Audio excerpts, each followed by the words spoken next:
bienvenue sur notre chaîne. Nous publions des extraits vidéo pour vous aider à choisir celui qui vous plaît. Pour savoir comment télécharger ce livre audio gratuitement, ou un autre de votre choix, n'hésitez pas à cliquer sur les liens en description.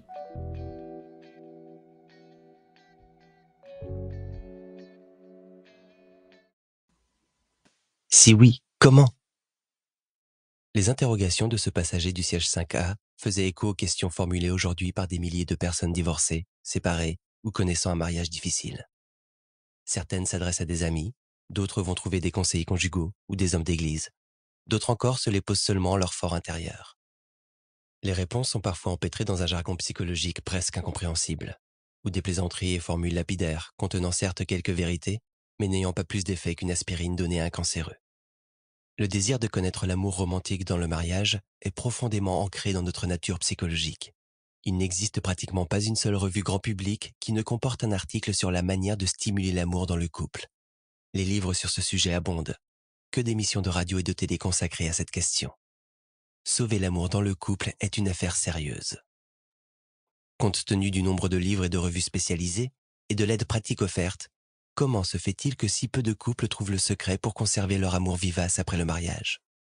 Ainsi, 2 conjoints participent à des ateliers sur la communication, y écoutent de formidables idées sur la manière d'enrichir la communication, et une fois rentrés chez eux, se révèlent totalement incapables d'appliquer les modèles qui leur ont été présentés.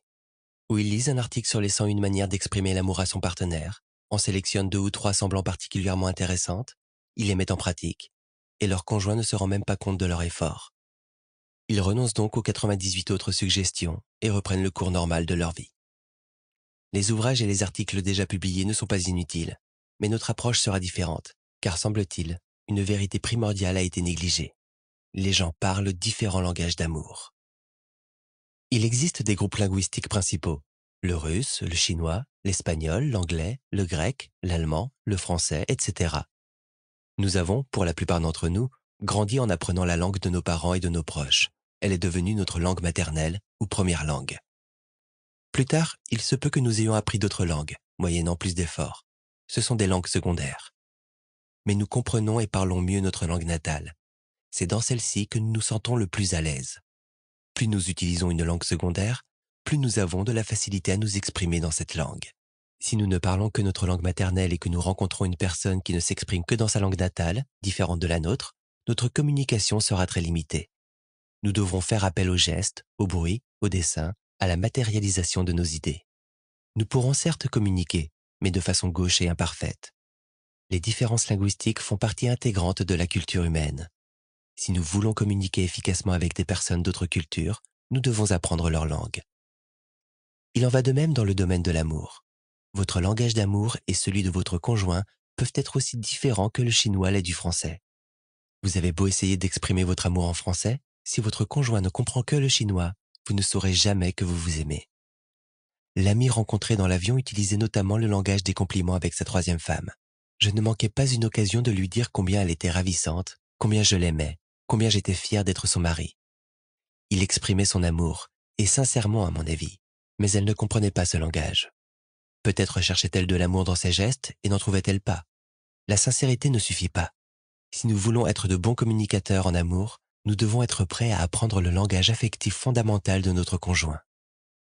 Après 20 ans d'expérience de conseil conjugal, je suis arrivé à la conclusion qu'il existe 5 moyens principaux pour exprimer l'amour. 5 langues sentimentales que parlent et comprennent les êtres humains. Sur le plan linguistique, une langue peut comporter plusieurs dialectes. Il en est de même pour les 5 langages sentimentaux de Haas. Lorsque des revues titrent 10 façons de faire comprendre à votre conjoint que vous l'aimez, ou 20 moyens de garder votre mari à la maison, ou encore les 365 expressions de l'amour conjugal, cela ne signifie pas qu'il existe 10, 20 ou 365 façons essentielles d'exprimer l'amour sentimental. Selon moi, il n'y en a que 5, mais il existe de nombreux dialectes. À l'intérieur d'une langue, le nombre de façons d'exprimer l'amour n'est limité que par notre manque d'imagination. L'important est de parler la langue sentimentale que comprend le conjoint.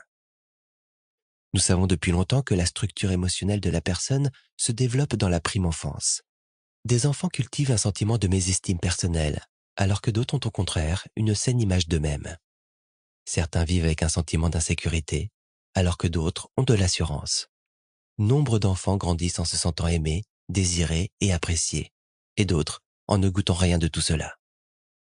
Les enfants qui ressentent l'amour de leurs parents et de leurs semblables apprendront comme première langue sentimentale celle qui résulte de leur structure psychologique propre, mais aussi de la façon dont les parents et les personnes importantes de leur vie leur auront exprimé leur amour. Ils parleront et comprendront cette langue sentimentale. Si ce livre vous a plu, vous pouvez alors le télécharger gratuitement. Pour savoir comment faire, cliquez sur le lien en description de la vidéo. N'hésitez pas à commenter pour nous informer des extraits de livres audio que vous aimeriez écouter. Pensez à liker et à vous abonner pour ne rater aucune vidéo.